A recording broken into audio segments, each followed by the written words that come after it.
थे supreme court के वरिष्ठ वकील आर.के. हांडू। उधर बीजेपी ने संपादकों की गिरफ्तारी को असंवैधानिक करार दिया है और बीजेपी नेता मुख्तार अब्बास नकवी ने जी न्यूज से खास बातचीत में यह भी कहा कि इस हरकत से सरकार को भारी नुकसान होगा, क्योंकि जी न्यूज ने हमेशा भ्रष्टाचार के खिलाफ आवाज उठाई है। कांग्रेस पार्टी के दबाव में और सरकार के दबाव में इस सरकार ने हड़बड़ी में बहुत गंभीर गड़बड़ी कर दी है।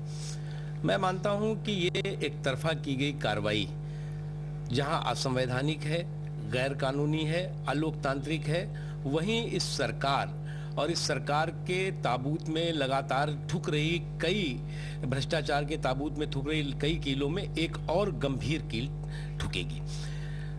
आज जो देश के सामने हालात हैं, भ्रष्टाचार है, घोटाला है, जनधन की चौतरफा लूट है, उसको उजागर करना मीडिया का न केवल नैतिक अधिकार है, लोकतांत्रिक अधिकार है, संवैधानिक अधिकार है। उन अधिकारों पर आपको पसंद आए ना पसंद आए, उस पर आप अपने शासन के अहंकार में, सत्ता के अहंकार में चूर होकर के उससे जुड़े हुए संपादकों, उससे जुड़े हुए रिपोर्टर, उससे जुड़े हुए हाउसेस पर कार्रवाई शुरू कर दें तो निश्चित तौर से ये कोई भी किसी भी सरकार का ये आखिरी वक्त होता है जब इस तरह की कार्रवाई करता है।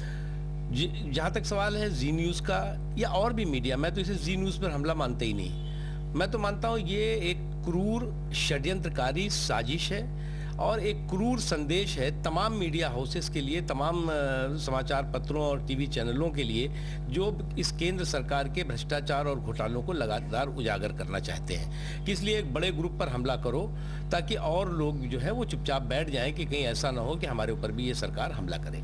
लेकिन इस सरकार सबसे ज़्यादा तानाशाही का युग जो है इस सरकार का, यानी कांग्रेस पार्टी का, लोगों ने इमरजेंसी के समय देखा था। वो भी 2 साल से ज़्यादा नहीं चल पाया और उसके बाद देश के लोगों ने सड़कों पर आकर विद्रोह कर दिया था। तो आज तो ये सरकार वैसे ही जो है वो हिली डुली और डामाडोल सरकार है। उसके बाद ये कार्रवाई, और अगर ये जिंदल के कहने से कार्रवाई हुई है तो सरकार को स्पष्ट करना होगा, सरकार को अपने को अलग करना होगा, अन्यथा निश्चित तौर से इस कांग्रेस सांसद के एक इशारे पर की गई कार्रवाई को कांग्रेस की केंद्र सरकार के द्वारा की गई कार्रवाई के रूप में देखा जाएगा। सीपीआई के नेता अतुल अंजान ने भी कहा है कि हमला सिर्फ जी न्यूज पर नहीं है, ये प्रेस की आजादी का सवाल है, और साथ ही उन्होंने कहा है कि कॉरपोरेट घरानों का जो एकाधिकार होता जा रहा है उसका विरोध मिलकर करना जरूरी है। देश देख रहा है क्या हो रहा है। एक तरफ विशाल अधिकार है भारत की मीडिया की और दूसरी तरफ सरकार के भी ऐसे हाथ हैं कि मीडिया को कैसे गिरफ्त में लिया जाए। ऐसी स्थिति में ये बहुत महत्वपूर्ण हो गया है कि हम सब सोचें और विचार करें। ये सवाल सिर्फ जी न्यूज का नहीं, प्रेस की आजादी का भी है। क्या दिखाया जाना चाहिए, क्या नहीं दिखाया जाना चाहिए, क्या भ्रष्टाचार को उजागर करने का अधिकार मीडिया के हाथ में है या नहीं है। इस सवाल पर अपने बिजनेस की बुनियाद पर बंटने की कोई जरूरत नहीं है। उसे एकताबद्ध तरीके से भ्रष्टाचार के खिलाफ, सरकार की दखलंदाजी के खिलाफ और एकाधिकार घराने, जिसे हम झूठ प्रेस कहते हैं, एकाधिकार घराने कौन है?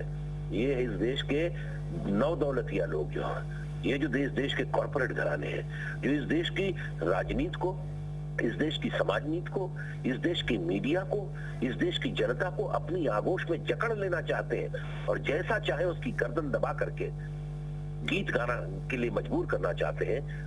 उसको भी देखने की जरूरत है। ये जिंदल है कौन? इस देश के अंदर कौन है ये जिंदल? और कांग्रेस पार्टी इस बात को जवाब दे। मैं आपसे कह रहा हूं कि कांग्रेस पार्टी इस भ्रष्टाचार और इस गुनाहगारों को काहे अपने यहां जगह दिए हुए। आपको ये भी बता दें कि आज जी न्यूज के सभी पत्रकार अपने हाथों पर काला पट्टा बांधकर काम कर रहे हैं और ये मांग उठा रहे हैं कि संपादकों को तुरंत रिहा किया जाए। एक ब्रेक लेते हैं, वापस लौटेंगे और तब जानेंगे कि एनडीए कैसे इस मामले पर सरकार को घेरने की तैयारी कर रहा है।